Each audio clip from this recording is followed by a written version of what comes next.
اومدم بهتون یاد بدم که خودتون فونت‌های جذاب انگلیسی درست کنید. برای این کار وارد سایت 1001 فونت میشم و از این قسمت که یک کارت قرار داره کلمه مورد نظرم رو سرچ میکنم و همونطور که میبینید یه عالم فونت جذاب و متنوع برای من بالا میاد. حالا فقط کافی گزینه دانلود رو بزنم و از این قسمت وارد قسمت دانلود شده ها بشم، فایل مورد نظرم رو انتخاب بکنم و از اینجا گزینه شیر رو میزنم و بعد وارد اپ فونتو میشم و از این قسمت گزینه اینستال رو وارد میکنم تا اینکه فونتم رو داخل اپ فونتو نصب بکنم.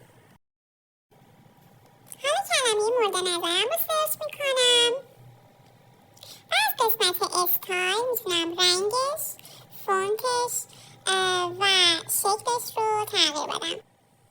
از قسمت کف که توی صفحه بعدی این ابزار هستش میتونم شکل منحنی به فونت ها بدم. اگر فونت رو دانلود کردید ببینید که خودش توی قسمت فونت ها کلی فونت متنوع قشنگ برامون گذاشته.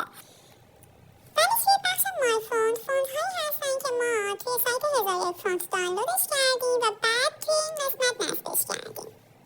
اگر آموزش من رو دوست داشتی خوشحال میشم که این پست رو سیو کنی و برای دوستات هم بفرستی.